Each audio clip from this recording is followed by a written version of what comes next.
여러분들이 이미 알고 계시는 것처럼 이재명의 1급 체제 같은 경우는 이미 진작에 완성이 됐죠.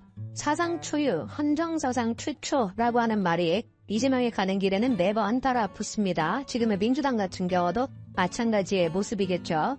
이재명의 어떤 이 폭거, 이 폭주를 막을 수 있는 방법이 뭘까라고 생각해본다면 불행하게도 민주적인 어떤 절차에 따라가지고 즉 국민들의 공감대가 형성이 돼가지고 야 이런 인간만큼은 우리가 절대로 우리 국가의 지도자라고 생각해서는 안 된다. 이런 과정을 통해가지고 자연스럽게 정리가 되는 거는 불행하게도 어려워 보입니다. 왜 그런지는 모르겠지만 40대, 50대 분들을 중심으로 해가지고 물론 지금 시청하시는 분들 중에도 40대 분들이 많이 계시겠지만 시원하게 40대 분들을 중심으로 해가지고 과거 대학교 때 운동권 시절이어서 그런지 뭔지는 모르겠지만 이상하게 이재명에 대한 그 향수를 느끼시는 것 같아요. 이재명에 대해 가지고 공감대도 굉장히 좀 깊고 그리고 또 반대로 보수우파에 대한 혐오감과 이런 것도 굉장히 좀 깊고 사실 시원합니다. 이런 분들이 중심이 돼가지고 있다 보니까 사실상 이재명의 체제가 아까 말씀을 드린 국민적인 여론을 통해가지고 정리가 되는 거는 쉽지 않아 보여요. 그럼 어떻게 해야 되냐? 이거 나라 떠나고 도tal 우리가 그 배싸보이지만 딴 데로 가야 되냐? 그건 아니죠, 그쵸? 남아있는 중요한 거는 이제 사법 절차라는 겁니다. 제가 지난번에 그런 말씀을 드린 적이 있어요. 역사를 우리가 쭉 보게 되면은 이재명의 지금 시절처럼 결코 무너져 내릴 것 같지 않았던 절대 왕권을 누리고 있던 시절.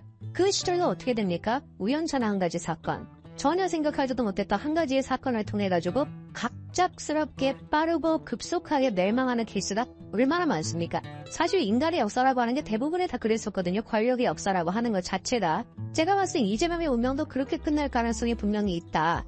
많은 분들이 좀 우려하시는 게 그거죠. 대선 전까지 이재명에 대한 사법 절차가 안 이루어지지 않을까?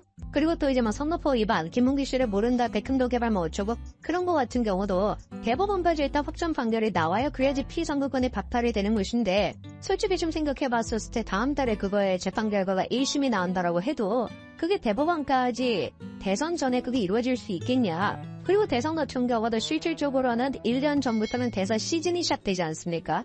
그렇게 된다면 대선 후보로 이재명이 됐었을 때 과연 법원에서 대선 후보인 사람을 갖다가 그렇게 유죄 확정 판결을 내릴 수가 있겠어? 이러다 보니까 좀 회의적으로 생각하시는 분들이 많아요. 근데 여기는 아주 중요한 변수 한 가지가 있습니다. 확정 판결을 받아야 분명히 피선거권이 박탈이 되는 게 맞죠? 그런데 만약에 확정 판결이 나오기 전에 구속이 돼버린다면 어떻게 될까요? 여러분도 혹시 그렇게 생각하시는 분들 계시는지 모르겠습니다. 야, 그것도 구속시키려고 하면 민주당이 다수당인데 그것도 체포동의안 같은 거 통과를 안 시켜가지고 구속을 안 시키지 않을까라고 생각하실 수도 있는데 그거는 걱정 안 하셔도 됩니다. 왜? 국회 체포동의안이라고 하는 것 자체는 구속이 되냐 안 되냐랑은 아무 상관이 없는 얘기예요. 애당초 국회 체포동의안이라는 것은 뭔 말이냐? 글자 그대로 영장실질심사를 받으러 가게끔 하냐 못하냐 요 차원의 문제인 겁니다. 영장실질심사를 받으러 가야 거기서 이제 구속 여부가 결정이 되는 거잖아요. 우리도 구속 기소를 했었을 때 보기에는 단 거예요. 근데 이제 그것조차도 민주당에서는 바라보면서 막았던 것이죠. 그러니까 구속영장을 청구를 했었을 때 국회의원에 대한 구속영장을 청구하게 된다면 국회에서 이제 체포동의안 통과 반대를 이제 하게 되는 것인데 이거를 왜 철저히 뭐에 입각한 것이다? 영장실질심사를 받으러 가겠다마냐 못하게 할까마냐 요 차원의 문제라는 것이죠. 구속이 되냐 안 되냐가 아니라는 겁니다. 법원에서 그래서 만약에 1심 판결에서 구속, 구의심받에게 징역 3년 이렇게 나오게 된다면 이재명은 바로 어떻게 되는 거예요? 구속이 되게 되는 겁니다. 그럼 생각을 해보십시오. 만약에 이재명이가 아무리 지금과 같이 절대 권력을 누리고 있다라고 한들 당대표 자체가 본인 스스로가 구속이 된 상태인데 그때도 자기의 권력을 유지할 수가 있겠습니까? 그거는 말이 안 되죠. 아무리 대한민국에 마팅이가 있고 아무리 개딸들이 설쳐된다라고 할지라도 설마 당대표가 구속이 됐는데 그래도 유지가 되겠습니까? 그거는 말이 안 되겠죠. 그렇기 때문에 우리가 기대해 볼 수 있는 게 뭐냐? 여러 가지 지금 재판들이 있지만 가장 우리가 눈여겨봐야 되는 재판이 바로 뭐인 거예요? 대북 송금 문제인 겁니다. 이화영과 김성태랑 이재명 3인방이 연관이 되어있는 대북 송금 문제. 이 문제에 대해 가지고 1심 재판 결과가 구속이 나온다면 이재명 체제는 예상치 못하게 하루아침에 무너질 수도 있다라는 것이죠. 그러면은 지금 이제 이 대북 송금과 관련돼가지고 이재명의 재판에 맡고 있는 사람이 누굽니까? 바로 그 유명한 신진우 부장판사이죠. 이화영에 대해서 9년 6개월을 선고하신 분이고요. 김성태 또한 마찬가지로 집행유예가 답니다만 실형을 선고했던 분. 그리고 또 과거 은수미조차도 성남시장 당시에 구속까지 시켰던 사람이 바로 신진우 부장판사입니다. 그러면 전력만 지금 보더라도 이재명 입장에서는 먼 줄이 탈 수밖에 없겠죠. 왜? 신진우 부장판사는 어떤 사람이에요? 정치인이라고 할지라도 구속을 시켜버리는 사람입니다. 이재명조차도 그러니까 구속을 시킬 가능성이 분명히 있겠죠. 응수미의 케이스가 있으니까. 그리고 애당초 지금 김성태 그리고 또 이화영 두 사람에 대한 재판 결과가 다 나와 있습니다. 그럼 이재명 같은 경우는 똑같은 지금 사건이잖아요. 다른 사건이 아닙니다. 똑같은 사건이다 보니까 사실상 이재명에 대한 판단 또한 마찬가지로 상당 부분 이미 이루어질 가능성이 높다. 아니 이미 그렇게 생각을 안 하려고 해도 할 수밖에 없는 것이죠. 왜? 신진우 본인 스스로가 이화영과 김성태에 대해 가지고 이미 다 판결을 내렸는데 이재명에 대해 가지고 어떻게 모를 수가 있겠냐고요. 70% 80% 정도를 이미 판단에 섰다라고 보는 게 맞습니다. 바로 이러다 보니까 이재명이가 발작을 일으키면서 발악을 했던 것이죠. 제발 신진우만은 피하겠다라고 해가지고 평화 신청을 했던 거 아닙니까? 물론 그거는 대법원에서 2주 만에 기각이 됐습니다만 신진우 부장판사가 지금 의지를 보이고 있냐? 의지를 보이고 있습니다. 공판 준비 기일이 벌써 잡혔어요. 다음 달 27일 오전 10시로 잡혔다라고 합니다. 공판 준비 기일이라고 하는 것은 글자 그대로 범죄 혐의에 대해 가지고 피고인들의 입장을 확인하는 그런 자리입니다. 증거 조사를 계획하는 그런 자리다 보니까 변호사들이 많이 가고 피고인 자체를 안 봐줘 웬만하면은. 이재명 같은 경우도 거기도 출석 의무가 없다 보니까 안 갈 가능성이 99.99%입니다. 그런데 이런 지금 공판 준비 기일이 잡히는 속도를 생각해 봤었을 때 그리고 이화영과 김성태 두 사람의 재판의 속도를 생각해 봤었을 때 신진우 부장판사가 뭐를 또 할 수가 있냐? 집중 심리를 할 가능성이 높습니다. 자, 여기 굉장히 중요한 건데요. 집중 심리라고 하는 게 뭐냐? 집중해가지고 심리를 한다.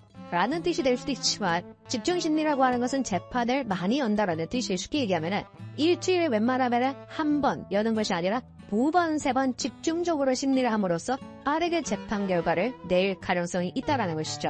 이화영 케이스 같은 경우는 어땠습니까? 집중 심리를 했었죠. 일주일에 그래서 재판을 한 번 하는 것이 아니라 두 번씩이나 했었습니다. 김성태 같은 경우는 더 빠르게 재판이 이루어졌었습니다. 5월달 같은 경우는 일주일에 두 번에서 세 번까지 재판을 할 정도로 굉장히 집중 그리고 또 굉장히 또 심도 깊게 신진우 부장판사가 재판을 진행을 했죠. 그러다 보니까 이 밤에 대한 재판 결과가 나온 직후에 바로 김성태 또한 재판 결과가 나왔던 것이고 이재명 또한 마찬가지로 뭐 할 가능성이 있다? 이렇게 집중 심리할 가능성이 높다라는 것이죠. 왜? 아니 이화영도 집중 심리했고 김성태도 집중 심리했는데 이재명이라고 안 할 이유가 뭐가 있겠습니까? 그러면 또 형평성의 문제가 생기는 것이고 그런 부분을 사실 제일 신경 쓰는 사람이 누구예요?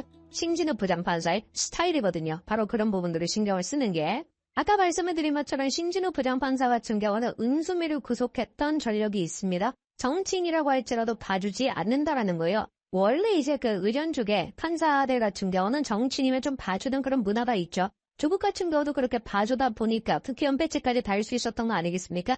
2심에서도 똑같이 유죄가 나왔음에도 불구하고 근데 신진우 부장판사는 다르다라는 것이죠. 그리고 이제 내년 2월 달에 법원에 또 정기 인사가 있습니다. 근데 원래 올해 2월 달에도 있었고 내년 2월 달에도 있는 것인데 눈에 띄면서 올해 2월 달에 인사이동 대상에 누가 들어가 있었다? 신진우 부장판사가 들어가 있었다. 그런데 신진우 부장판사가 조희대 대법관한테 설득을 했다라는 거예요. 적어도 내가 대북 승무와 관련된 문제, 이 문제만큼은 끝내고 가고 싶다라고 얘기를 해가지고 인사이동해서 배제가 됐었던 게 바로 신진우 부장판사입니다.